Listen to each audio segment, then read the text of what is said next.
ಅಪಮಾನ! ಈ ಶ್ರೀಮಂತ ರಾಜಾರಾಮ್ನ ಘನತೆಗೆ ಅಪಮಾನ!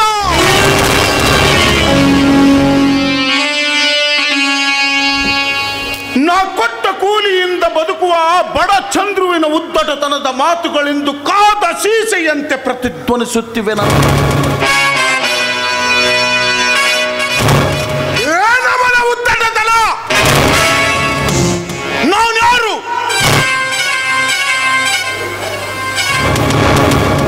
ನನ್ನ ಆಸ್ತಿ ಅಂತಸ್ತುಗಳೇನೆಂಬುದು ಬದಿಗತ್ತಿ ಬಾಯಿಗೆ ಬಂದಂತೆ ಮಾತನಾಡಿದ ಚಂದ್ರುವಿನ ಬದುಕೊಂದು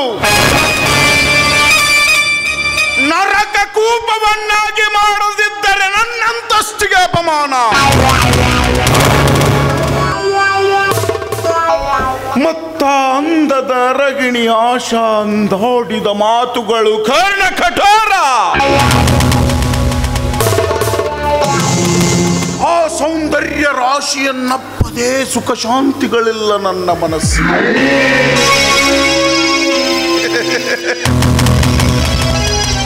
ತನ್ನ ಮೋಹಕ ಮಾತುಗಳಿಂದ ಒಲಿಸಿಕೊಂಡು ಬಿಟ್ಟಿರುವನು ಚಂದ್ರು.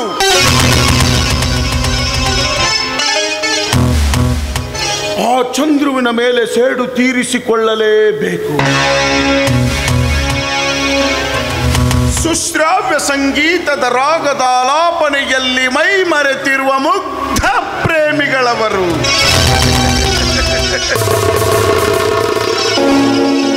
ಅಂದು ಆಷಾಢ ಆಲಿಂಗನಕ್ಕೆ ಅಡ್ಡಿಪಡಿಸಿ ಅಪಮಾನಿಸಿದ ಚಂದ್ರು ಅಪಮಾನಿಸಿದ್ದು ನನ್ನನ್ನಲ್ಲ, ನನ್ನಂತಸ್ತನ್ನು. ಶೃಂಗಾರ ಸುಂದರ ಕಲ್ಪನೆಗಳು ಗರಿಗೆದರಿ ಅವರ ಕನಸಿನ ಮಹತ್ವಾಕಾಂಕ್ಷೆ ಈಡೇರಿಸುವ ಮುನ್ನವೇ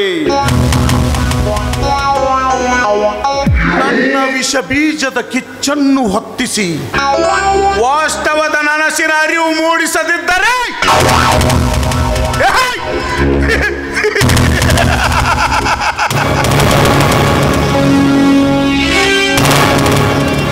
ನನ್ನಂತಸ್ತಿಗೆ ಅಪಮಾನ.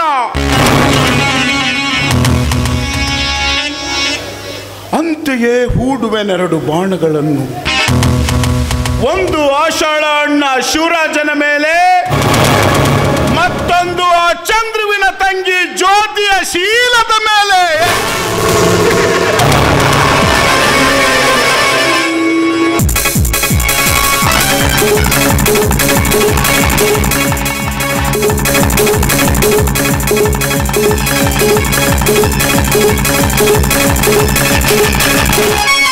ಲೋ ಶ್ಯಾಮ್, ಲೋ ಶ್ಯಾಮ್, ಬಂದೀನ್ರಿ ಅಪ್ಪ. ಎಲ್ಲಿಗೆ ಹೋಗಿದ್ದೆ ಇಷ್ಟೊತ್ತಿನ ತನಕ? ಎಂದಾದರೂ ವಸೂಲಿ ಮಾಡಿರ್ವೆಯಾ? ಎಲ್ಲಿ ವಸೂಲಿ ರೀ ಅಪ್ಪ?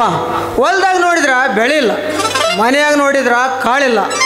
ಆಸಾಮಿಗಳು ತಮ್ಮ ಒಟ್ಟಿಗೆ ತಾವು ದುಡ್ಕೊಂತಿನದ ದೊಡ್ಡ ತ್ರಾಸಾಗೈತಿ ಅಂತ ಗೋಳಾಡ್ತಾವ. ಇನ್ನೆಲ್ಲಿಂದ ಮಾಡ್ಬೇಕ್ರಿ ಬಾಕಿ ವಸೂಲಿನ? ನಿನ್ನನ್ನು ಉಪದೇಶ ಮಾಡಲು ಇಟ್ಟುಕೊಂಡಿಲ್ಲ. ತಿಂಗಳಿಗೆ 5,000 ರೂಪಾಯಿ ಸಂಬಳ ಕೊಡುತ್ತಿರುವುದು ಬಾಕಿ ವಸೂಲಿ ಮಾಡಲಿಕ್ಕೆ ಹೊರತಾಗಿ ಭಾಷಣ ಮಾಡಲಿಕ್ಕಲ್ಲ. ಕೊಡದಿದ್ದರೆ ಒದ್ದು ಕಕ್ಕಿಸು. ಮುಂದೆ ಬಂದದ್ದನ್ನು ನಾನು ನೋಡಿಕೊಳ್ಳುವೆ. ಮಂದಿ ತಲೆ ಮೊದಲ ಕಾದೋಗೈತಿ. ನಾನು ಜಾಸ್ತಿ ಕೇಳಿದ್ರೆ ನನ್ನ ಓದಿ ಹೆಂಗದಾರ, ಇನ್ನು ನಾನು ಹೋದ್ರೆ ನನ್ನ ಜೀವಂತರ ಬಿಟ್ಟಾರ. ಆಗಲ್ರಿ ಅಪ್ಪ, ನೀವು ಹೆಂಗೆ ಹೇಳ್ತೀರಿ ಹಂಗ. ಹೇಳಕ್ರೆ ನಮ್ಮ ಒಟ್ಟಿಗೆ ಕೋತಾಗ್ತೈತಿ. ಅದಿರಲಿ, ಶಿವರಾಜ್ ಬರ ಹೇಳು. ಅವನು ಕೊಡಬೇಕಾದ 40,000 ರೂಪಾಯಿಗಳು ಇನ್ನೂ ಬಂದಿಲ್ಲ. ಅವನು ಬರ ಹೇಳು. ಆಗಲ್ರಿ ಅಪ್ಪ. ಆಷಾಢ ಅಣ್ಣ ಶಿವರಾಜ ನನಗೆ ಕೊಡಬೇಕಾದದ್ದು 40,000. ಅವನಿಗೆ ಮತ್ತಷ್ಟು ಹಣದಾಸೆ ತೋರಿಸಿ ಆಷಾಳನ್ನು ನನಗೆ ಮದುವೆ ಮಾಡಿಕೊಡಿ ಎಂದು ಕೇಳಬೇಕು. ಉಪಾಯವಾಗಿ ಮನವೊಲಿಸಬೇಕು. ಕೋಟೆ ಕೊತ್ತಲುಗಳಿರುಳಿದವು ಹೆಣ್ಣಿಗಾಗಿ, ರಾಜ ಮನೆತನಗಳು ಅಳಿದವು ಹೆಣ್ಣಿಗಾಗಿ. ಈ ರಾಜಾರಾಮ್ನ ಸಕಲ ಸಿರಿಯನ್ನು ಗಗನಕ್ಕೆ ತೂರಿಯಾದರೂ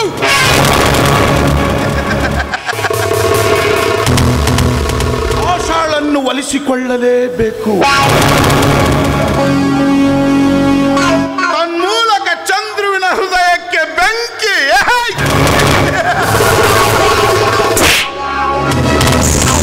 ಮತ್ತ ಚಂದ್ರುವಿನ ಪ್ರೇಯಸಿ ಈ ಮನೆಯ ದಾಸಿ.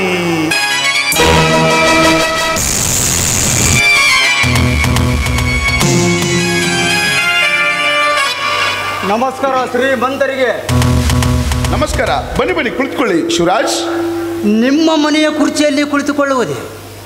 ನೋಡಿ ಸಾವುಕಾರ್ರಿ, ಇನ್ನೊಂದು 6 ತಿಂಗಳು ಸಮಯ ಕೊಡಿ, ನಿಮ್ಮ ಹಣವನ್ನು ಬಡ್ಡಿ ಸಮೇತ ಮುಟ್ಟಿಸುತ್ತೇನೆ. ಶಿವರಾಜ್, ನಾನು ಕುಳಿತುಕೊಳ್ಳಲು ಹೇಳಿದರೆ ನೀವು ಸಾಲದ ಹಣದ ವಿಷಯವನ್ನು ಮಾತನಾಡುತ್ತಿರುವಿರಲ್ಲ. ನಿಮ್ಮೊಡನೆ ಬಹುಮುಖ್ಯವಾದ ವಿಷಯವೊಂದನ್ನು ಮಾತನಾಡುವುದಿದೆ. ಬನ್ನಿ ಬನ್ನಿ ಕುಳಿತುಕೊಳ್ಳಿ. ಲೋಷಾ, 2 ಲೋಟ ಕಾಫಿ ತೆಗೆದುಕೊಂಡಾರ?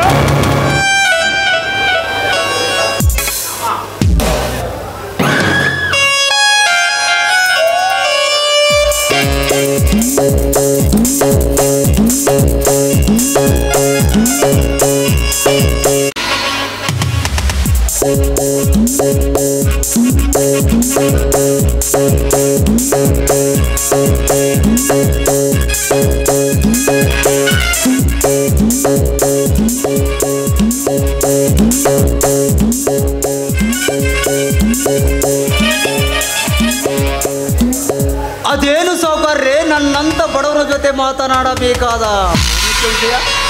ನೋಡಿ ಶಿವರಾಜ್, ವಿಷಯವನ್ನು ಸುತ್ತಿ ಬಳಸಿ ಮಾತನಾಡದೆ ನೇರವಾಗಿ ಹೇಳುತ್ತೇನೆ.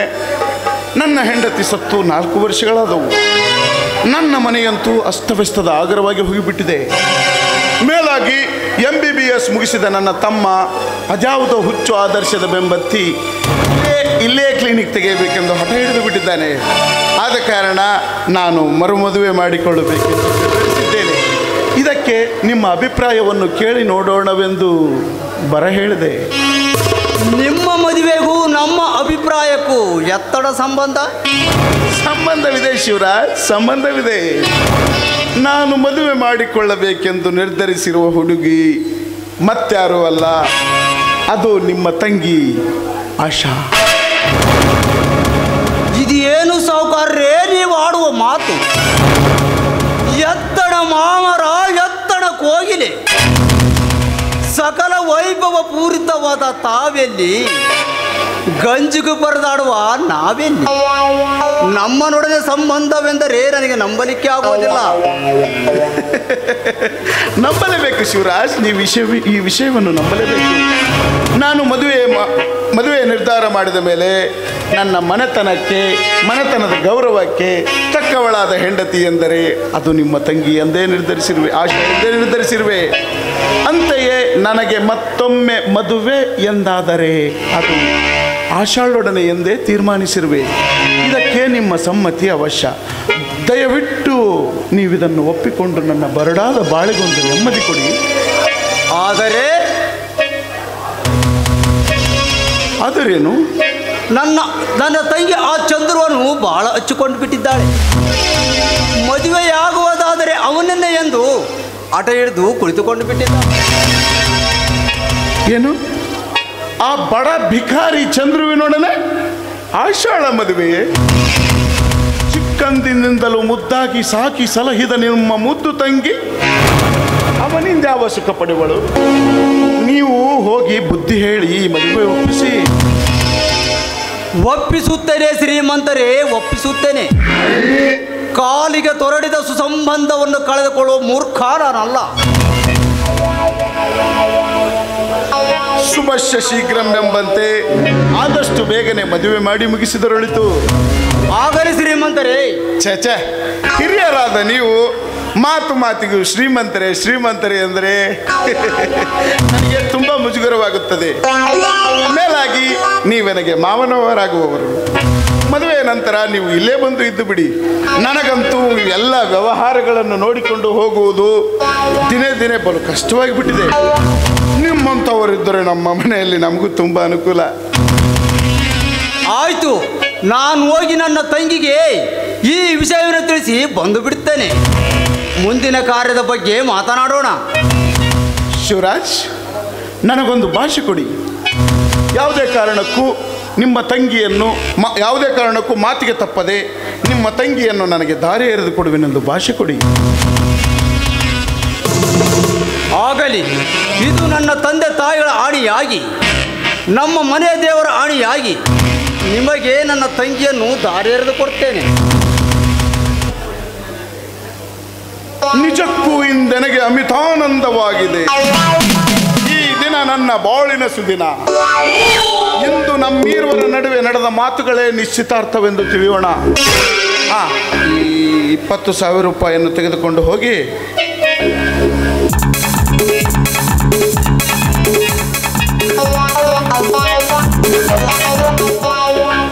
ಈ 20,000 ರೂಪಾಯಿಯನ್ನು ತೆಗೆದುಕೊಂಡು ಹೋಗಿ ಒಂದು ಉತ್ತಮವಾದ ರೇಷ್ಮೆ ಸೀರೆಯನ್ನು ಕೊಂಡುಕೊಳ್ಳಿ. ತೆಗೆದುಕೊಂಡು ಹೋಗಿ ಆಷಾಳಿಗೆ ನನ್ನ ಕಾಣಿಕೆಯನ್ನಾಗಿ ಕೊಡಿ. ಒಂದು ಸೀರೆಗೆ ಇಷ್ಟೊಂದು ಹಣ ಬೇಕೆ? ಎಂತಹ ಮಾತನಾಡುತ್ತೀರಿ ಶಿವರಾಜ್? ಈ ಆಗರ್ಭ ಶ್ರೀಮಂತ ರಾಜಾರಾಮ್ನ ಮಡದಿಯಾಗಿ ಬರುವ ಆಶಾ ಸಾಮಾನ್ಯ ಸೀರೆಯನ್ನು ನೋಡಬೇಕೆ? ಹೋಗಿ ಒಂದು ಉತ್ತಮವಾದ ರೇಷ್ಮೆ ಸೀರೆಯನ್ನು ಕೊಂಡುಕೊಳ್ಳಿ. ಹೋಗಿ. ನೀವೆಷ್ಟು ಒಳ್ಳೆಯವರು,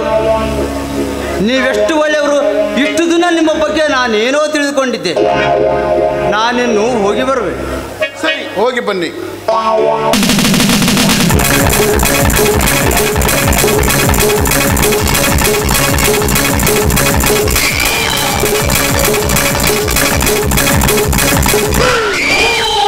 ಆಶಾ,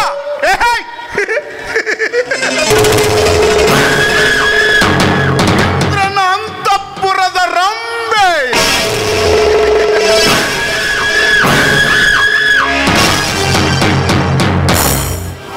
ಆದರೆ ನನ್ನ ವ್ಯೂಹ ರಚನೆಯ ವಿಷಚಕ್ರದ ಜ್ವಾಲಾಮುಖಿಯಿಂದ ಸಿಡಿದು ಹೊರಹೊಮ್ಮುವ ಅಗ್ನಿರಸದ ಮುಂದೆ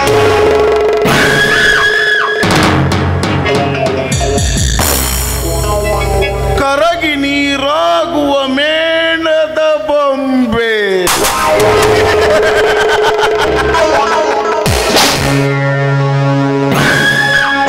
ಅಂತೂ ನಾನೂಡಿದ 2 ಬಾಣಗಳಲ್ಲಿ ಒಂದಂತೂ ಕೈಗೂಡಿತು. ಅಂದು ನನ್ನನ್ನು ತಿರಸ್ಕರಿಸಿ ದೂಷಿಸಿದ್ದ ಆಶಾ ಮುಂದೆನ್ನ ಮಡದಿ. ಈ ಮನೆಯ ದಾಸಿ ಮತ್ತು ಚಂದ್ರುವಿನ ಪ್ರೇಯಸಿ,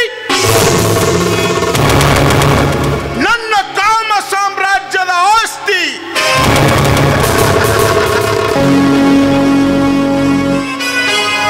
ನಮಸ್ಕಾರ ದಣಿಗಳಿಗೆ. ನಮಸ್ಕಾರ. ಇದೇನೋ ಇಷ್ಟೊತ್ತಿನಲ್ಲಿ? ಏನಿಲ್ಲ ದಣಿ, ನನ್ನ ಹೆಂಡತಿ ಅಣ್ಣನಿಗೆ ಮೈಯಲ್ಲಿ ಹುಷಾರಿರಲ್ಲವಂತೆ, ತುಂಬ ಸೀರಿಯಸ್. ಬೇಗನೆ ಹೊರಟು ಬನ್ನೆಂದು ಫೋನ್ ಮಾಡಿದ್ದರು. ಅದಕ್ಕೆ ತಮಗೆ ಹೇಳಿ ಹೋಗೋಣ ಎಂದು ಬಂದೆ. ಇಲ್ಲಿ ನೋಡಿದ್ರೆ ತುಂಬ ಕೆಲಸ ಉಂಟು. ಆದ್ರೇನು ಮಾಡುವುದು? ಹೋಗಿ ಬನ್ನಿ. ಸ್ವಲ್ಪ ಹಣ ಬೇಕಾಗಿತ್ತು. ಸಾಕಾಗಿ ಹೋಗಿದೆ ನಮಗೆ ಹಣ. ತೆಗೆದುಕೊಂಡು ಬರುವೆ. ಎಲ್ಲ ನಿಮಿಷ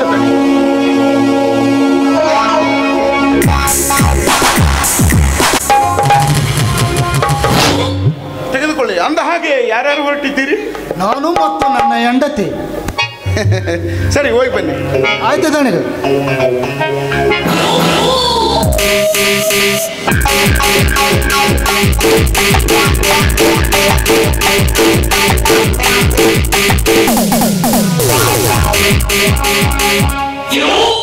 ಕಾಲ ನುರುಳುತಿಹನು ನನಗನುಕೂಲನಾಗಿ. ನೌಕರಿಯ ಅಲೆದಾಟಕ್ಕೆ ಬೆಂಗಳೂರಿಗೆ ಹೋದ ಚಂದ್ರುವಿನ್ನೂ ಬಂದಿಲ್ಲ.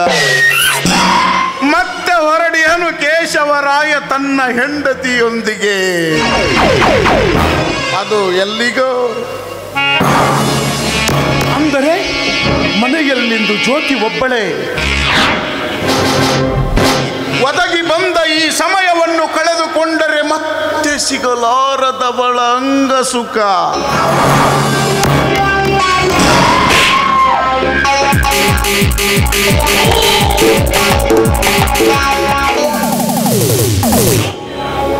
ಅಣ್ಣನಾಡುತ್ತಿರುವ ಮಾತೇಕೋ ವಿಚಿತ್ರವಾಗಿದೆ.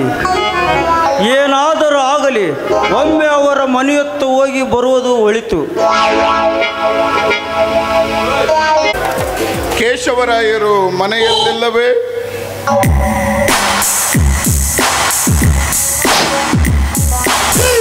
ಇಲ್ಲ, ಅವರು ಇದಕ್ಕೆ ತಾನೇ ಊರಿಗೆ ಹೋದ್ರು. ಏನಾದರೂ ಕೆಲಸವಿತ್ತೆ? ಏನಿಲ್ಲ, ಸ್ವಲ್ಪ ಲೆಕ್ಕಪತ್ರದ ವಿಷಯವೊಂದನ್ನು ಮಾತನಾಡುವುದಿತ್ತು. ಅದರಲ್ಲಿ ಬೆಂಗಳೂರಿನಿಂದ ನಿಮ್ಮಣ್ಣ ಇನ್ನೂ ಬಂದಿಲ್ವೇ? ಇನ್ನೂ ಬಂದಿಲ್ಲ. ಬರುವುದಕ್ಕೆ 2 ವಾರ ತಡವಾಗಬಹುದು. ಕುಳಿತುಕೊಳ್ಳಿ, ಕಾಫಿ ಮಾಡ್ಕೊಂಡು ಬರ್ತೀನಿ. ಬೇಡ ಬೇಡ ಬೇಡ, ಈ ಸಮಯದಲ್ಲಿ ನನಗೆ ಕಾಫಿ ಕುಡಿಯುವ ಅಭ್ಯಾಸ ಇಲ್ಲ. ಅದರಲ್ಲಿ ನೀನು ಎಷ್ಟೊಂದು ಸರಿಗಿಬಿಟ್ಟಿರುವೆ ಅಲ್ಲ? ನೋಡಿ ಶ್ರೀಮಂತರೇ, ನಾವು ಬಡವರು, 2 ಹೊತ್ತಿನ ಊಟಕ್ಕೂ ದಿಕ್ಕಿಲ್ಲದವರು. ಅಂದಮೇಲೆ ನಿಮ್ಮ ಹಾಗೆ ದಷ್ಟಪುಷ್ಟವಾಗಿರೋದಕ್ಕೆ ಹೇಗೆ ಸಾಧ್ಯ? ಅಂತೆಯೇ ನಾನೊಂದು ಮಾತು ಹೇಳಿದೆ. ನಾ ಹೇಳಿದಂತೆ ಕೇಳಿದರೆ ದೂರವಾಗುವುದು ನಿಮ್ಮ ಬಡತನ.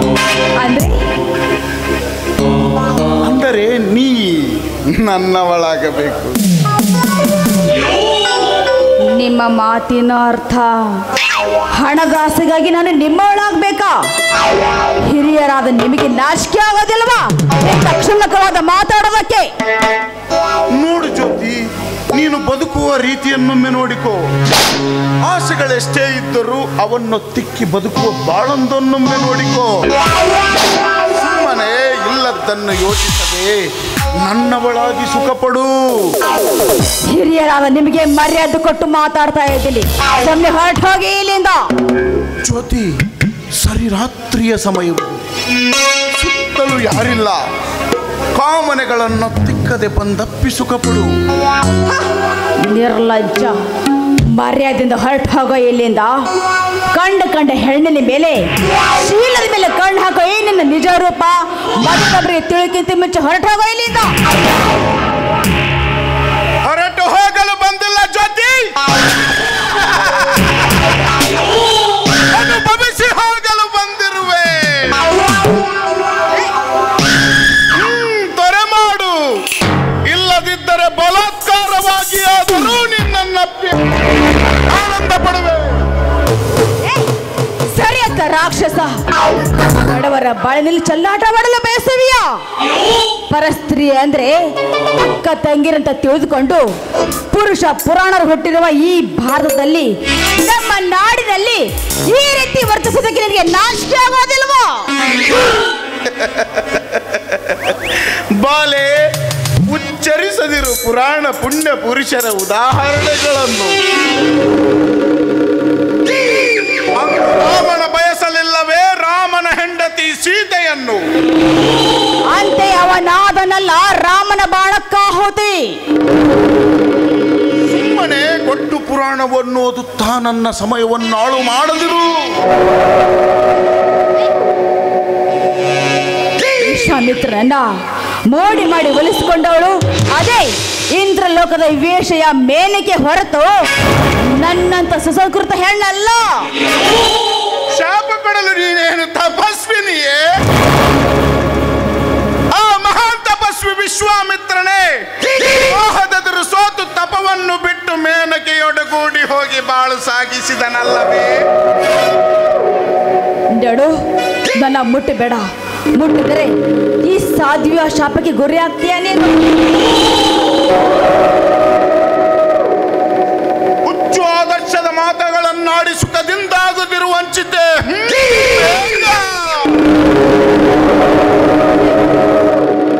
ನನ್ನ ಬಿಟ್ಬಿಡಿ. ನೋಡಿ, ನನ್ನ ಬಾಳನ್ನ ಹಾಳು ಮಾಡಬೇಡಿ. ನಿಮಗೆ ದಮ್ಮಯ್ಯ ಅಂತೀನಿ. ನನಗೆ ನೀನೀಗ ಹಸಿದ ಹೆಪ್ಪುಲಿಯ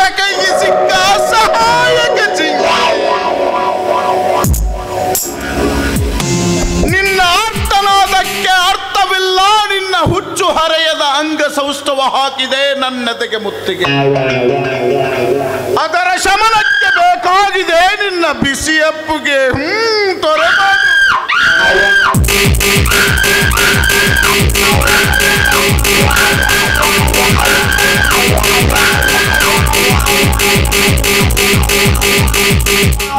ಕೂಗು. ನಿನ್ನನ್ನು ಕಾಪಾಡಲು ಆ ದೇವನಿಂದಲೂ ಸಾಧ್ಯವಿಲ್ಲ. ಏಕೆಂದರೆ ಅವನಾಗಿ ಕುಳಿತು ಬಿಟ್ಟಿರುವನು ಕಲ್ಲಾಗಿ. ಲೋಕದ ಆಚಾರಗಳನ್ನು ನೋಡಲಾರದೆ.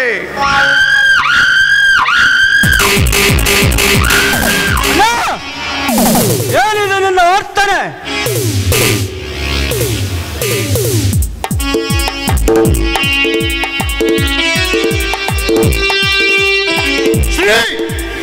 ಸುಮ್ಮನೆ ಹೊರಟು ಹೋಗು ಇಲ್ಲಿಂದ.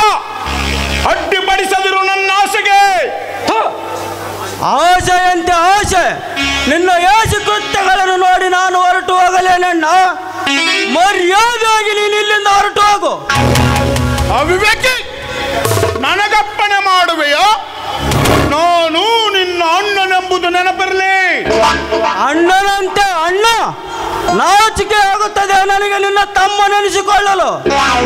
ಗೌರವದ ಆಗರವಾಗಿದ್ದ ನಮ್ಮ ಮನೆತನಕ್ಕೆ ಕಳಂಕ ತರುತ್ತಿರುವ ನಿನ್ನ ನಡತೆಗಳಿಂದ ನನಗೆ ಊರಲ್ಲಿ ಮುಖವೆತ್ತಿ ತಿರುಗದಂತಾಗಿದೆ. ನೀನೇ ಇಲ್ಲಿಂದ ಹೊರಟು ಹೋಗು. ಉಪದೇಶ ಮಾಡುದಿರು ನನಗೆ. ಉಪದೇಶ ಮಾಡಲು ನಿನ್ನನ್ನು ನಾನು ಓದಿಸಲಿಲ್ಲ. ಲಕ್ಷಗಟ್ಟಲೆ ಹಣ ಖರ್ಚು ಮಾಡಿ ಓದಿಸಿರುವೆನೆಂಬ ಹಂಗು ತೋರಿಸಿದಿರಣ್ಣ.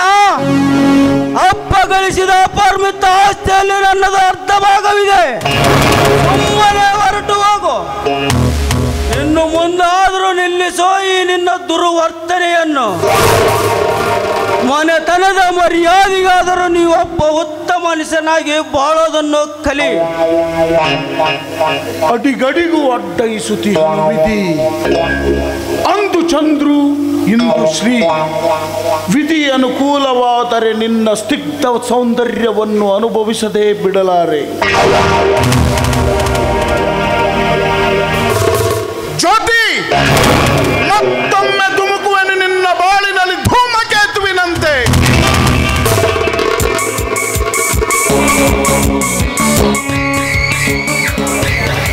ಸಮಯಕ್ಕೆ ಸರಿಯಾಗಿ ಬಂದು ನನ್ನ ಮಾನ ಪ್ರಾಣ ಕಾಪಾಡಿದ್ರಿ. ಇಲ್ಲದಿದ್ರೆ ಈ ನಿಮ್ಮಣ್ಣ ನನ್ನ ಬಾಳನ್ನೇ ಹಾಳು ಮಾಡಿಬಿಡ್ತಾ ಇದ್ರು. ನನ್ನ ಅಣ್ಣನ ಪರವಾಗಿ ನಾನು ನಿಮ್ಮಲ್ಲಿ ಕ್ಷಮೆ ಕೇಳುತ್ತೇನೆ.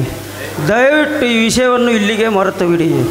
ಅಂದ ಹಾಗೆ ನಿಮ್ಮ ಹೆಸರು ಜ್ಯೋತಿ ತಾನೆ? ಹೌದು, ಹೆಸರು ಸಹ ನೆನಪಿಲ್ವೇ? ಊರಿಗೆ ಬರದೆ ಸುಮಾರು 4 ವರ್ಷಗಳು ಆದವು ನೋಡಿ ಜ್ಞಾಪಕವಿದ್ದಿರಲಿಲ್ಲ.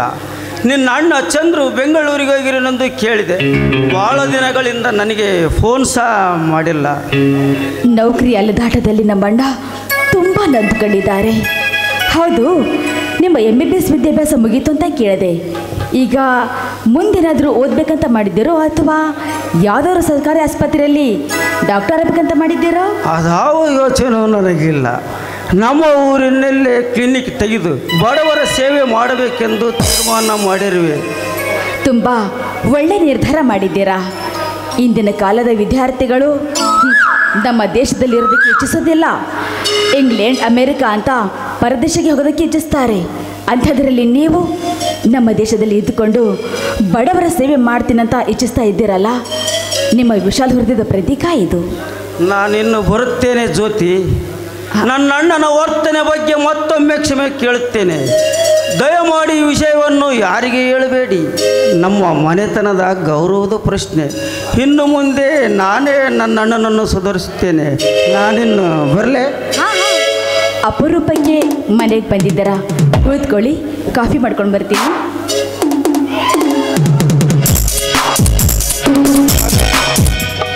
ಕಾಫಿಯನ್ನು ಊಟ ಮಾಡಿಕೊಂಡು ಹೋಗಂದ್ರು ಅದಕ್ಕೂ ಸಿದ್ಧ.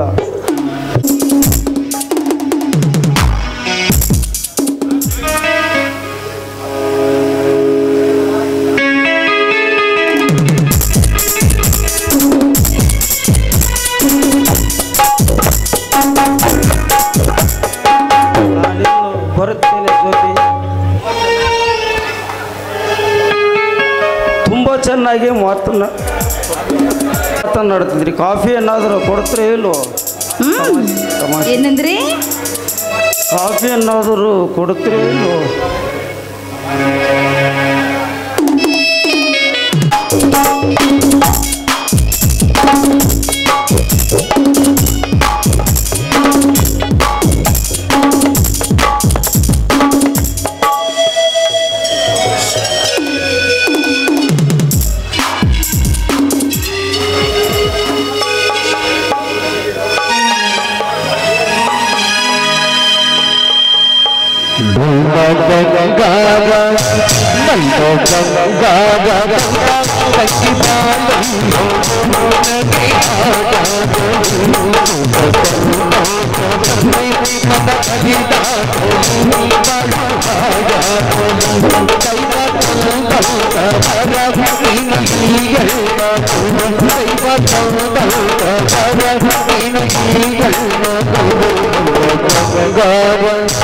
ನನ್ನ ಬಂಗಾರ ತಂಗಿ ಬಾಲೆಯೋ ನನಗೆ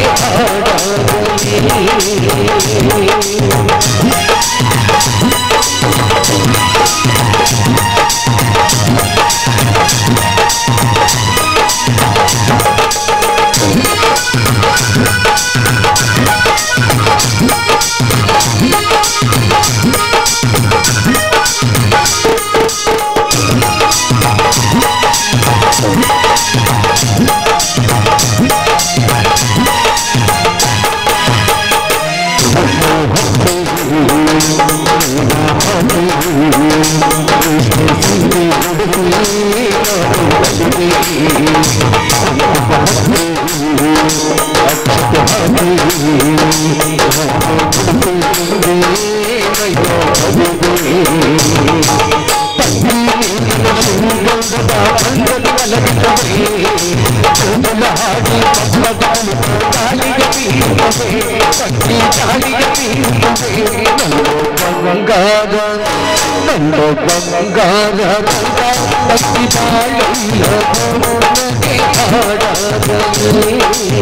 ಏನಣ್ಣ ಎಷ್ಟೊಂದು ಸಂತೋಷವಾಗಿದೆಯಲ್ಲ, ಏನ್ ವಿಷಯ?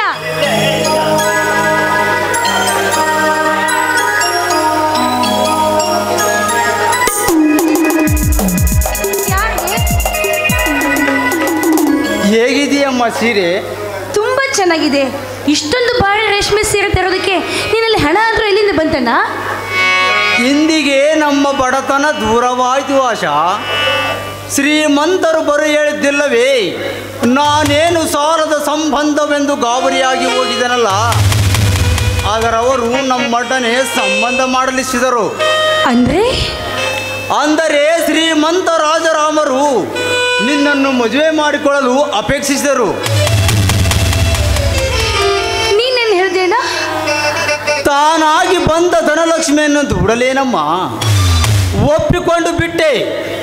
ನಮ್ಮಿರುವರ ನಡುವೆ ನಡೆದ ಮಾತುಕತೆಗಳೇ ನಿಶ್ಚಿತಾರ್ಥವೆಂದು ತಿಳಿದು ಈ ಸೀರೆಯನ್ನು ನಿನಗೆ ಕಾಣಿಕೆಯಾಗಿ ನೀಡಿದರು ಶ್ರೀಮಂತರು. ಏನು ಹೇಳ್ತಾ ಇದೆಯಲ್ಲ? ಏನು ಹೇಳ್ತಾ ಇದ್ದೆ ನೀನು? ಮದುವೆಗಳು ನಾನು ನನ್ನನ್ನು ಒಂದು ಮಾತು ಕೂಡ ಕೇಳಿದೆ. ನೀನು ಅದು ಹೇಗೆ ಆ ಶ್ರೀಮಂತರಿಗೆ ನನ್ನ ಮದುವೆ ಮಾಡ್ಕೊಳ್ಳೋಕೆ ಒಪ್ಕೊಂಡು ಈ ಸೀರೆನ ತೆಗೆದುಕೊಂಡು ಬಂದಿರೋ ನಾಕಾನೆ. ಅದಲ್ಲದೆ ನನ್ನ ಜೀವನದಲ್ಲಿ ಮದುವೆ ಅಂತ ಆಗೋದಾದ್ರೆ ಆ ಚಂದ್ರುವಿನೊಂದಿಗೆ ಮಾತ್ರ ಅಂತ ನಾನು ನಿನಗೆ ಯಾವತ್ತೂ ಹೇಳಿದ್ದೆ. ಸಾಕು, ಸುಮ್ಮನಿರು. ಇನ್ನೊಮ್ಮೆ ನುಡಿದಿರು ಆ ಚಂದ್ರನ ಹೆಸರನ್ನು. ನಾನಂದೇ ಹೇಳಿರುವೆ, ಅವನಂತ ಬಡವರಿಗೆ ನಿನ್ನನ್ನೆಂದು ಕೊಡಲಾರನೆಂದು. ಸುಮ್ಮನೆ ಇಲ್ಲದನ್ನು ಯೋಸದೆ ರಾಜರಾಮರ ಕೈ ಹಿಡಿದು ಸಿರಿ ಸಂಪದ ನಡುವೆ ಮಾರಾಣಿಯಾಗಿ ಬಾಳು. ಕೇವಲ ಸೀರೆ ಸಂಪತ್ತು ಹೆಣ್ಣಿಗೆ ಯಾವುದೇ ರೀತಿ ಸುಖ ಸಂತೋಷವನ್ನು ತಂದು ಕೊಡಲಾರದು. ಆ ಕಾಮುಕನೊಂದಿಗೆ ನಾನು ಮದುವೆ ಮಾಡ್ಕೊಂಡ್ರೆ ಯಾವ ಸುಖ ಕಾಡ್ತೀನಿ ಅಂತ ನೀನೇ ಮದುವೆ ಮಾಡೋದಕ್ಕೆ ಮುಂದಾಗಿದ್ದೀವಿ ನಾ ಕಡೆ. ಅವನೊಂದಿಗೆ ನನ್ನ ಮದುವೆ ಎಂದಿಗೂ ಸಾಧ್ಯವಿಲ್ಲ. ಅವನ ಸಿರಿ ಸಂಪತ್ತು ಅವನ ಹತ್ರನೇ ಇರಲಿ. ಹೋಗೋಣ, ಮೊದಲಾಗಿ ಆ ಸೀರೆನ ವಾಪಸ್ ಕೊಟ್ಬಾ. ಮಾತೆತ್ತಿರ ಲಕ್ಷ ಗಟ್ಟಲೆ ವರದಕ್ಷಿಣೆ ಕೇಳುವ ಗಂಡುಗಳ ತುಂಬಿರುವ ಈ ಸಮಾಜದಲ್ಲಿ ಒಂದು ಪೈಸೆಯನ್ನು ವರದಕ್ಷಿಣೆಯಾಗಿ ಪಡೆಯದೆ ನಿನ್ನನ್ನು ಮದುವೆ ಮಾಡಿಕೊಳ್ಳಲು ನಿರ್ಧರಿಸಿರುವ ಆ ದಯಮಯ ಶ್ರೀಮಂತರ ಸಂಬಂಧವನ್ನು ಮುರಿದುಕೊಳ್ಳಲು ನಾನು ಸಿದ್ಧನಿಲ್ಲ. ಮೇಲಾಗಿ ನಿನ್ನ ಮದುವೆ ನಂತರ ನನ್ನ ಗತಿಯೇನು? ತಮ್ಮಲ್ಲಿಗೆ ಬರಲು ಹೇಳಿದ್ದಾರೆ ಶ್ರೀಮಂತರು. ಅಂದ್ರೆ ನಿನ್ನ ಮಾತಿನ ಅರ್ಥ ನನ್ನನ್ನು ಆ ಶ್ರೀಮಂತಿಗೆ ಮಾಡಿಕೊಳ್ತಾ ಇದ್ದೀಯಾ? ಮತ್ತಿನ್ನೇ ನಿನ್ನ ಮಾತಿನ ಅರ್ಥ? ನನ್ನ ಮದುವೆ ನಂತರ ನಿನ್ನ ಬಾಳು ಸುಗಮವಾಗಿ ಸಾಗೋದಕ್ಕೆ ನಿನಗೆ ಹಣ ಬೇಕು. ಅದಕ್ಕೆ ಆ ಶ್ರೀಮಂತ ಸಿದ್ಧರಿದ್ದಾರೆ. ಆಗಿದ್ಮೇಲೆ ನೀನು ನನ್ನನ್ನು ಅವರಿಗೆ ಮಾಡಿಕೊಳ್ತಾ ಇದ್ದೀಯಲ್ವೇ? ಹುಚ್ಚಾಗಿ ಮಾತನಾಡಬೇಡ. ಯಾವ ಅಣ್ಣನೂ ತನ್ನ ತಂಗಿಯ ಭವಿಷ್ಯದ ಕೆಡಕನ್ನು ಯೋಚಿಸುವುದಿಲ್ಲ. ಎಲ್ಲರಿಗೂ ತನ್ನ ತಂಗಿಯ ಜೀವನದ್ದಕ್ಕೂ ಸಂತೋಷದಿರಲೆಂಬ ಮಾದಾಸೆಯಾಗಿರುತ್ತದೆ. ನನ್ನನ್ನು ಯಾಕಣ್ಣ ಆ ನಗೆ ಕೂಪಕ್ಕೆ ತಳ್ತಾ ಇದೀಯಾ? ಆ ರಾಜಾರಾಮ್ ಎಂತ ಕಟುಕ ಕಾಮುಕ ಅಂತ ನಿನಗೆ ಗೊತ್ತಿಲ್ವೇ? ಅಷ್ಟೆಲ್ಲ ಗೊತ್ತಿದ್ಮೇಲೂ ಯಾಕಣ್ಣ ಇಂಥ ದುಷ್ಕರ್ಮಕ್ಕೆ ಮುಂದಾಗ್ತಾ ಇದ್ದೀಯಾ? ಯಾಕೆ ಈ ರೀತಿ ಮಾಡ್ತಾ ಇದ್ದೀಯಾ? ನೋಡು ಆಶಾ, ಮದುವೆ ನಿನ್ನ ತಂಗಿಯ ಮದುವೆ ಮಾಡುವುದು ಅಣ್ಣನಾದ ನನ್ನ ಕರ್ತವ್ಯ. ಯಾವುದರಲ್ಲೂ ಕಡಿಮೆ ಇಲ್ಲದ ವರನನ್ನೇ ಹುಡುಕಿದ್ದೇನೆ. ಸುಮ್ಮನೆ ನನ್ನ ಮಾತು ಕೇಳಿ ರಾಜರಾಮರ ವ್ಯವಾಗಿ ಸುಖದಿಂದಿರು. ಸುಖ? ಆ ಕಾಮುಕನೊಂದಿಗೆ ನನ್ನ ಸುಖ ಇಲ್ಲ, ಸಾಧ್ಯವಿಲ್ಲ. ಅವನೊಂದಿಗೆ ನನ್ನ ಮದುವೆ ಆಗೋದಕ್ಕೆ ಯಾವ ಜನ್ಮದಲ್ಲಿ ಸಾಧ್ಯವೇ ಇಲ್ಲ. ಒಂದ್ ವೇಳೆ ನಿನ್ನ ಮಾತಿನಂತೆ ನಡೆದುಕೊಂಡ್ರೆ ನನ್ನ ಚಂದ್ರುವಿನ ಗತಿ ಏನಣ್ಣ? ಹಲವು ವರ್ಷಗಳಿಂದ ಸಾಗಿ ಬಂದ ನನ್ನ ಪ್ರೇಮ ಶುಕುವಿಗೆ ಕೊಡ್ಲಿ ಪೆಟ್ಟದ ಹಾಕ್ಬೇಡ ಅಣ್ಣ. ಸ್ವತಃ ಅಣ್ಣನೇ ನಿಂತು ತಂಗಿ ಭವಿಷ್ಯವನ್ನು ಹಾಳು ಮಾಡಬೇಡ ಅಣ್ಣ. ದಯವಿಟ್ಟು ನನ್ನ ಮಾತು ಕೇಳೋಣ. ಸಾಧ್ಯವಿಲ್ಲ ಆಶಾ. ನಿನ್ನ ಸಾಗಿಸಲಿದ ಅಣ್ಣ ನಾ ಹೇಳಿದಂತೆ ನೀ ಕೇಳಬೇಕು. ನಿನ್ನ ಮದುವೆ ಶ್ರೀಮಂತ ರಾಜರಾಮನೊಡನೆ ಮಾಡಿಯೇ ತೀರುವೆ. ಅಂದ್ರೆ ನನ್ನ ಶ್ರೀಮಂತರು ಮಾತ್ರ ಪ್ರೀತಿ ಮಾಡೋದಕ್ಕೆ ಅರ್ಹರೇ? ಬಡವರಾದ ಮಾತ್ರಕ್ಕೆ ಅವರು ಪ್ರೀತಿ ಮಾಡಬಾರ್ದೆ ಅಣ್ಣ? ಒಂದು ವೇಳೆ ನಾನು ಶ್ರೀಮಂತ ತರುಣನನ್ನ ಪ್ರೀತಿ ಮಾಡಿದ್ರೆ ಅವನೊಂದಿಗೆ ನನ್ನ ಮದುವೆನ ಮಾಡಿ ಮುಗಿಸ್ತಾ ಇದ್ದೆ ಅಲ್ವೇನಣ್ಣ? ಆಶಾ, ಮತ್ತಿನ್ನೇನೇನು ಮಾತಿನ ಅರ್ಥ? ನನ್ನ ಮದುವೆ ನಂತರ ನಿನ್ನ ಬಾಳು ಸುಗಮವಾಗಿ ಸಾಗಿಸೋದಕ್ಕೆ ಆ ಶ್ರೀಮಂತ ಹಣದ ಸಹಾಯ ಮಾಡ್ತಾನೆ ಅಂತ ಈ ನಿನ್ನ ತಂಗಿಯ ಭವಿಷ್ಯವನ್ನ ಮಾಡ್ಕೊಳ್ಳೋ ಮಾಡ್ಕೊಳ್ಳೋದಕ್ಕೆ ಮುಂದಾಗ್ತಾ ಇದ್ದಿಲ್ಲಣ್ಣ. ಆದ್ರೆ ಒಂದು ಮಾತು ಮಾತ್ರ ನೆನಪಲ್ಲಿಟ್ಕೋ, ನನ್ನ ಜೀವನದಲ್ಲಿ ಮದುವೆ ಅಂತ ಆಗೋದಾದ್ರೆ ನನ್ನ ಚಂದ್ರುವಿನೊಂದಿಗೆ ಮಾತ್ರ, ನನ್ನ ಚಂದ್ರುವಿನೊಂದಿಗೆ ಮಾತ್ರ. ಆಶಾ, ನಿನ್ನ ಸಾಗಿಸಲಿದ ಅಣ್ಣ ನಾ ಹೇಳಿದಂತೆ ನೀ ಕೇಳಬೇಕು. ನಿನ್ನ ಮದುವೆ ಶ್ರೀಮಂತ ರಾಜರಾಮರೊಡನೆ ಮಾಡಿಯೇ ತೀರುವೆ. ಸಾಧ್ಯವಿಲ್ಲ. ಒಂದ್ ವೇಳೆ ಆ ರಾಜಾರಾಮ್ ನನ್ನ ಕೊರಳಿಗೆ ಮಾಂಗಲ್ಯ ಕಟ್ಟೋದಾದ್ರೆ ಅವನು ನನ್ನ ಕೊರಳಿಗೆ ಕಟ್ಟೋದು ತಾಳೆ ಏನಲ್ಲಣ್ಣ, ನೇಣು ಹಾಕವನ್ನ. ಒಂದು ವೇಳೆ ಈ ಮದುವೆ ಆಗಟ್ಟಿದ್ದರೆ ನನ್ನ ಕೊರಳಿಗೆ ಬರೋದು ನೇಣಿನ ಹಗ್ಗ. ನೋಡು ಆಶಾ, ನಾನವರಿಗೆ ಮಾತು ಕೊಟ್ಟಿರುವೆ. ಕೊಟ್ಟ ಮಾತಿಗೆ ತಪ್ಪಿದ ನಂಬ ಜನರಾಡುವ ಮಾತಿಗಿಂತ ನೇಣಿನ ಹಗ್ಗವೇ ಸರಿ. ಈ ನಿನ್ನ ತಂಗಿಯ ಬಾಳು ಭವಿಷ್ಯಕ್ಕಿಂತ ನೀನವರಿಗೆ ಕೊಟ್ಟ ಮಾತೇ ಹೆಚ್ಚಾಯ್ತದಣ್ಣ. ಮಾತಾಡಿದರಾಯ್ತು, ಮುತ್ತು ಪಡೆದರವಾಯ್ತು. ನಾನಂತೂ ನನ್ನ ಒಪ್ಪಿಗೆಯನ್ನು ಕೊಟ್ಟು ಬಂದಿದ್ದೀನಿ. ಈ ಮದುವೆ ನಡೆಯುತ್ತೆ. ಒಂದು ವೇಳೆ ನಿನ್ನ ನಟವನ್ನು ನೀನು ಹಿಡಿದುಕೊಂಡರೆ ನನ್ನ ಹೆಣವನ್ನು ನೀನು ನೋಡಬೇಕಾಗುತ್ತದೆ.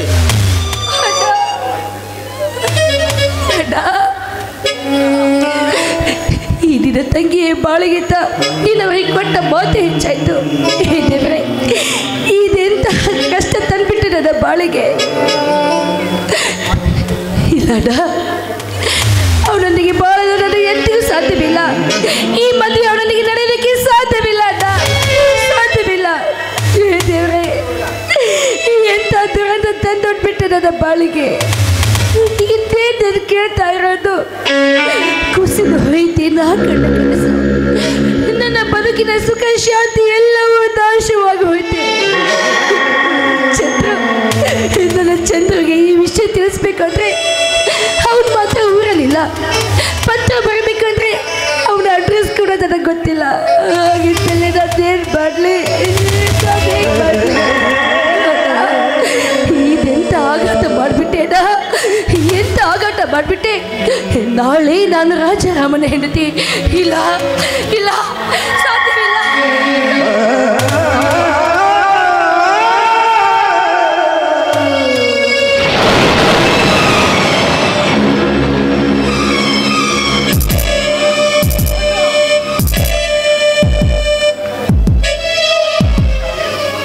ಇದೇನು ಇವಳು ಮೂರ್ಛೆ ಹೋಗಿಬಿಟ್ಟಲ್ಲ. ಈ ಮದುವೆ ಇವಳಿಗೆ ಇಷ್ಟವಿಲ್ಲ. ಆದರೂ ಕೊಟ್ಟ ಮಾತಿಗೆ ಹಿಂದೆ ಸರಿಯೋದಾಗುವುದಿಲ್ಲ. ಕಾಲ ಎಲ್ಲವನ್ನು ಮರೆಸುತ್ತದೆ. ಮದುವೆಯೊಂದು ಮಾಡಿಬಿಟ್ಟರಾಯ್ತು, ತಾನೇ ಹೊಂದಿಕೊಂಡು ಹೋಗುತ್ತಾಳೆ.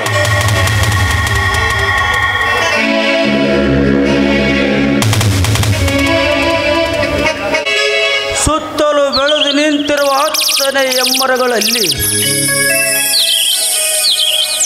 ಗೂಡು ಕಟ್ಟಿರುವ ಹಕ್ಕಿಗಳ ಚಿಲಿಪಿಲಿಗಾನ ಎಷ್ಟೋ ಇಂಪಾಗಿದೆ. ನೋಡಿದಷ್ಟು ನೋಡಲೇಬೇಕೆನಿಸುವ ಪ್ರಕೃತಿಯ ಕಣ್ಮನಗಳೇ ಕಂಪನಿಯುತ್ತವೆ. ಅಂತೆ ನೆಲೆಸಿರುವನಿಲ್ಲಿ ದೇವ. ನಗರದ ಯಾಂತ್ರಿಕ ಜೀವನದಿಂದ ರೋಸಿ ಹೋಗಿದ್ದ ನನಗೆ ಈ ಹಳ್ಳಿಯ ಸ್ವಚ್ಛವೇ ಮನಕ್ಕೆ ಮುದ ನೀಡುತ್ತದೆ.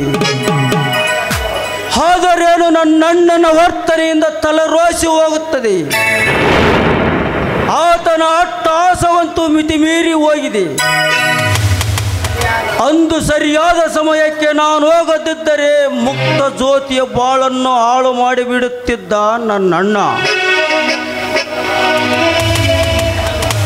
ಎಂಥ ರೂಪರಾಶಿ ಆ ಜ್ಯೋತಿ. ಬಡವರ ಮನೆ ಮಗಳಾದರೂ ನಿರಾಭರಣ ಸುಂದರಿಯವಳು. ನನ್ನಣ್ಣನಂತೂ ವಿಷಸರ್ಪ. ಮತ್ತೊಮ್ಮೆ ಆ ಹುಡುಗಿಯನ್ನು ಕೆಣಕಲಬಹುದು. ಇದಕ್ಕೊಂದು ಉಪಾಯ ಹುಡುಕಲೇಬೇಕು.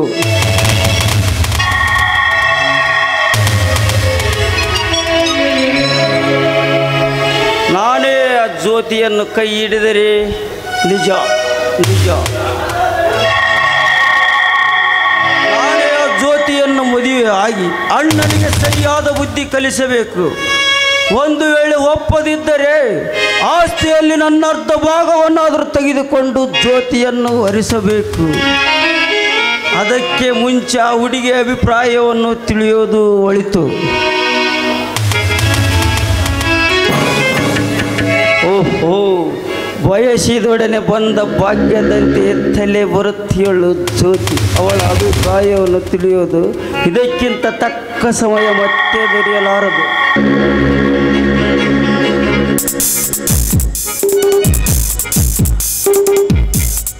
ಏನ್ ಡಾಕ್ಟರ್ ನೀವಿಷ್ಟು ದೂರ? ಕ್ಲಿನಿಕ್ದಲ್ಲಿ ಕುಳಿತು ಭಾಳ ಬೇಜಾರಾಗಿ ಬಿಟ್ಟಿತ್ತು. ಹಾಗೆ ಒಂದು ರೌಂಡ್ ಸುತ್ತಾಡೋಣ ಅಂತ ಬಂದೆ. ಡಾಕ್ಟರ್ ಅಂದಮೇಲೆ ಕ್ಲಿನಿಕಲ್ಲಿ ಕುಳಿತುಕೋದಕ್ಕೆ ಬೇಜಾರಂದ್ರೆ ಹೇಗೆ? ಡಾಕ್ಟರ್ ಆದ ಮಾತ್ರಕ್ಕೆ ನಾವು ಮನುಷ್ಯರಲ್ಲವೇ? ನಾನು ಹೇಳಿದ್ದು ಆ ರೀತಿಯಲ್ಲ. ಸಂಜೆ ಹೊತ್ತು ಪೇಷಂಟ್ಗಳು ಜಾಸ್ತಿ ಇರುತ್ತವೆ. ನೀವು ಈ ರೀತಿ ಸುತ್ತಾಡ್ತಾ ಬಂದರೆ ಪಾಪ ಅವ್ರ ಗತಿ ಏನು? ಈ ಸಣ್ಣ ಹಳ್ಳಿಯಲ್ಲಿ ಯಾವಾಗಲೂ ಪೇಷಂಟ್ ಬರುತ್ತಲೇ ಇರುವುದಿಲ್ಲ. ಬರುವುದು ರಾತ್ರಿ ಹೊತ್ತಲ್ಲಿ. ನೀವೇನು ಇಷ್ಟೊತ್ತಿನಲ್ಲಿ ದೇವಸ್ಥಾನಕ್ಕೆ ಬಂದಿದ್ದೀರಿ? ಮನೆಯಲ್ಲಿ ಕುತ್ಕೊಂಡು ತುಂಬ ಬೇಜಾರಾಗಿತ್ತು, ಅದಕ್ಕೆ ಸುತ್ತಾಡ್ಕೊಂಡು ಹೋಗೋಣ ಅಂತ ಬಂದೆ. ಅಡುಗೆ ಮಾಡೋದು ಬಿಟ್ಟು ಈ ಸಮಯದಲ್ಲಿ ನೀವು ಬೇಸರ ಮಾಡಿಕೊಂಡರೆ ಹೇಗೆ? ಡಾಕ್ಟರ್, ನೀವು ತುಂಬ ತುಂಟ್ರು. ನನ್ನ ಮಾತನ್ನು ನನಗೆ ಹೊಳಿಸಿಬಿಟ್ರಾ? ಜ್ಯೋತಿ, ಒಂದು ನಿಮಿಷ. ಮತ್ತೆ ದೇವಸ್ಥಾನಕ್ಕೆ ಬಂದು ನೀವು ಸುತ್ತಾಡೋಕ್ಕೆ ಬಂದಿದ್ದು ಅಂತ ಸುಳ್ಳು ಹೇಳಿ ನನ್ನನ್ನು ಅಣಗಿಸಲಿಕ್ಕೆ ನೋಡಿದಿರಿ. ಹಾಂ, ಅದಕ್ಕೆ ಮುಯ್ಯಿಗೆ ಮುಯ್ ತೀರಿಸ್ಕೊಂಡ್ರಿ ಅನ್ನಿ. ನೋಡಿ, ಇವತ್ತು ಸೋಮವಾರ, ಅದಕ್ಕೆ ಆ ದೇವರ ದರ್ಶನ ಮಾಡಿಕೊಂಡು ಆಶೀರ್ವಾದ ಪಡ್ಕೊಂಡು ಹೋಗ್ಬೇಕಂತ ಬಂದಿದ್ದೀನಿ. ಸರಿ, ನಾನೀಗ ಬರ್ತೀನಿ. ಜ್ಯೋತಿ, ಒಂದು ನಿಮಿಷ. ನಿಮ್ಮೊಡನೆ ನನ್ನ ಬದುಕಿನ ಅತಿ ಮುಖ್ಯವಾದ ವಿಷಯವನ್ನು ಮಾತನಾಡುವುದಿದೆ. ಇದೇನು ಡಾಕ್ಟರ್, ನನ್ನ ಜೊತೆ ಮಾತಾಡುವಂಥ ಅತಿವಾದ ಮುಖ್ಯವಾದ ವಿಷಯ ಯಾವುದು? ನಾನು ಮದುವೆ ಮಾಡಿಕೊಳ್ಳಬೇಕೆಂದು ನಿರ್ಧಾರ ಮಾಡಿರುವೆ. ಹೌದಾ? ಅಬ್ಬಾ, ತುಂಬ ಸಂತೋಷ. ನಿಮ್ಮಂಥ ಆದರ್ಶ ಯುವಕರನ್ನು ಮದುವೆ ಆಗೋ ಅದೃಷ್ಟವಂತೆ. ನಿಜವಾಗ್ಲೂ ಅವಳು ಯಾರು? ಈಗಾಗಲೇ ಅವಳನ್ನು ಹುಡುಕಿರಬಹುದಲ್ವ ನೀವು? ಬಹುಶಃ ನೀವು ಓದ್ತಾ ಇರೋ ಕಾಲೇಜಲ್ಲಿ ಲವ್ ಮಾಡಿದ್ದೀರಿ ಅಂತ ಕಾಣುತ್ತೆ. ಅವಳು ಕೂಡ ಡಾಕ್ಟರಾ? ಲವ್ ಮಾಡಿಲ್ಲ, ಆದರೆ ಮದುವೆ ಆಗಬೇಕೆಂಬ ನಿರ್ಧಾರ ಮಾಡಿರುವೆ. ಆದರೆ ಅವಳು ಡಾಕ್ಟರ್ ಅಲ್ಲ. ನನ್ನ ನಿರ್ಧಾರವನ್ನು ಇನ್ನೂ ಅವಳಿಗೆ ತಿಳಿಸಿಲ್ಲ. ಇದೇನು ನಿಮ್ಮ ಮಾತು ತುಂಬ ವಿಚಿತ್ರವಾಗಿದೆಯಲ್ಲ? ಅಂದರೆ ನಿಮ್ಮ ಅಭಿಪ್ರಾಯ ಇನ್ನೂ ಅವಳಿಗೆ ತಿಳಿಸಿಲ್ಲ ಅನ್ನಿ. ಆದಷ್ಟು ಬೇಗ ತಿಳಿಸಿಬಿಡಿ. ಯಾಕಂದರೆ ನಿಮ್ಮಂಥ ಸದ್ಗುಣಿಯನ್ನು ಮದುವೆ ಆಗೋ ಅದೃಷ್ಟವಂತಳು ಅವಳು. ಹೌದು, ಆ ಅದೃಷ್ಟವಂತಳು ಯಾರಂತ ಕೇಳಬಹುದಾ? ಆ ಅದೃಷ್ಟವಂತೆ ನೀವೇ. ಡಾಕ್ಟರ್, ಹೌದು ಜ್ಯೋತಿ, ಅಂದು ನಿನ್ನ ಕಂಡೊಡನೆ ನನ್ನ ಹೃದಯ ಕರಗಿ ನೀರಾಯಿತು. ನನ್ನ ಕೈ ಹಿಡಿದು ನನ್ನ ಬಾಳಪಥವನ್ನು ಸುಗಮ ದಿಕ್ಕಿನಲ್ಲಿ ಸಾಗಿಸುವ ದಿಕ್ಸೂಚಿ ನೀನೇ ಎಂದು ನಿರ್ಧರಿಸಿರುವೆ. ಅಂದರೆ ನನ್ನ ಕೈ ಹಿಡಿದು ಬಾಳ ಸಾಗಿಸಲು ನಿರ್ಧರಿಸುವಿರಾ? ಇದೆಲ್ಲ ನಾನು ನಂಬಲಾಗೋದಿಲ್ಲ. ನಂಬುವುದೇ ಬಿಡುವುದು ನಿನಗೆ ಬಿಟ್ಟಿದ್ದು. ನಾನಂತೂ ನನ್ನ ಅಭಿಪ್ರಾಯವನ್ನು ತಿಳಿಸಿರುವೆ. ಇನ್ನು ಮುಂದಿನದು ನಿನಗೆ ಬಿಟ್ಟಿದ್ದು. ಆಗರ್ಭ ಶ್ರೀಮಂತರು, ಮೇಲಾಗಿ MBBS ವಿದ್ಯಾವಂತರು. ನಾನು ಬಡವಳು, ಒಂದಕ್ಷರ ಕೂಡ ಓದಲಾರ್ದವಳು. ಮೇಲಾಗಿ ಇದಕ್ಕೆ, ಈ ಸಂಬಂಧಕ್ಕೆ ನಿಮ್ಮ ಅಣ್ಣ ಒಪ್ಪಬೇಕಲ್ಲ? ಒಪ್ಪಿದರೆ ಒಪ್ಪಲಿ, ಬಿಟ್ಟರೆ ಬಿಡಲಿ. ಮದುವೆ ಆಗೋನು ನಾನು. ಮದುವೆ ನನ್ನ ವೈಯಕ್ತಿಕ ಪ್ರಶ್ನೆ. ಅದರ ನಿರ್ಧಾರವನ್ನು ತೆಗೆದುಕೊಳ್ಳುವ ಸಂಪೂರ್ಣ ಜವಾಬ್ದಾರಿ ನನ್ನದು. ಒಂದು ವೇಳೆ ಈ ಮದುವೆಗೆ ನನ್ನ ಅಣ್ಣನು ಒಪ್ಪದಿದ್ದರೆ ನಾನು ನಿನ್ನನ್ನು ವರಿಸುವೆ. MBBS ಓದಿದ ನನಗೆ ಅಣ್ಣನ ಸಿರಿವಂತಿಕೆಯಲ್ಲಿ ಬದುಕಬೇಕಾದ ಪ್ರಮೇಯವೇನಿಲ್ಲ. ಒಟ್ಟಾರೆ ನಿನ್ನ ಅಭಿಪ್ರಾಯ ನನಗೆ ಮುಖ್ಯ. ನೋಡಿ, ಶ್ರೀಮಂತರನ್ನು ನಂಬೋದಕ್ಕೆ ಆಗೋದಿಲ್ಲ. ನಿಮ್ಮಣ್ಣ ಆ ಮಾರ್ಗವಾಗಿ ನನ್ನ ಬಯಸಿದರು, ಈ ಮಾರ್ಗವಾಗಿ ನೀವು ನನ್ನ ಬಯಸ್ತಾ ಇದ್ದೀರಾ. ಮದುವೆಯಾಗುವುದಾಗಿ ನನ್ನ ನಂಬಿಸಿ ನನ್ನ ಸರ್ವಸ್ವ ಬಲಿ ತೆಗೆದುಕೊಂಡು ಬೀದಿಗೆ ನೂಕುವಂಥ ಶ್ರೀಮಂತರಿಗೇನು ಕಮ್ಮಿ ಇಲ್ಲ ಈ ಭಾರತ ಭೂಮಿಯಲ್ಲಿ. ನೀನಾಡುವ ಮಾತು ನಿಜ ಜ್ಯೋತಿ. ಹೆಣ್ಣಿನ ಬಾಳಿನೊಡನೆ ಚೆಲ್ಲಾಟವಾಡಿ ಅವಳ ಬಾಳನ್ನು ಹಾಳು ಮಾಡುವ ಕಾಮುಕ ಶ್ರೀಮಂತರಿಗೇನು ಕೊರತೆ ಇಲ್ಲ. ಆದರೆ ಅಂಥ ಏಸಿ ಕಾಮುಕ ನಾನಲ್ಲ. ದೇವರ ಮೇಲೆ ಆಣಿಟ್ಟು ಹೇಳುವೆ, ನಾನೆಂದು ನಿನ್ನ ಕೈ ಬಿಡಲಾರೆನೆಂದು. ಬೆಚ್ಚಿದೆ ನಿಮ್ಮ ಹೃದಯ ಶ್ರೀಮಂತಿಕೆ ಇದ್ದರೆ ನಿಮ್ಮನ್ನು ಕಂಡಾಗಲೇ ಮನ ನಿಮ್ಮನ್ನು ಅಪೇಕ್ಷಿಸಿತ್ತು. ಆದರೆ ನಾನು ಬಯಸುವುದು ಓಡುವ ಮಾಯಾಜಾಲದ ಹಿಂದೆ ಮೃಗದಂತೆ ಎಂಬ ಭಾವಿಸಿದ್ದೆ. ಆದರೆ ಆ ಮಾಯಾಜಾಲ ತಾನೆಗೆ ನನ್ನ ಬಾಳಿಗೆ ಬಂದಿಹದು. ಅಂದರೆ ನೀವು ಎನ್ನ ಕೋರಿಕೆಯನ್ನು ಮನ್ನಿಸಿದಂತಾಯಿತು. ಅಷ್ಟು ತಿಳಿಯುವುದಿಲ್ವೇ?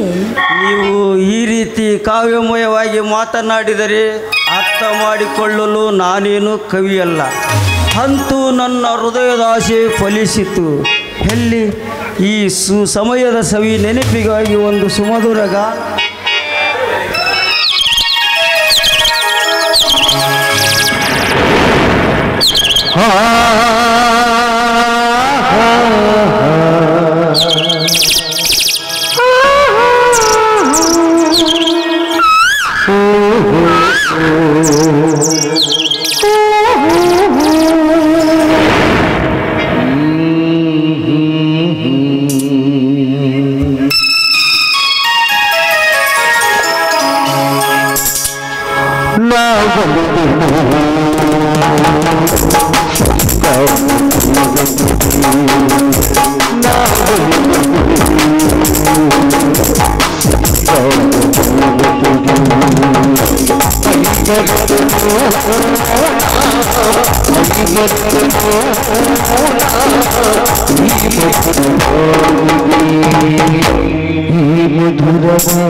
ಮಧುರವಾಡುದು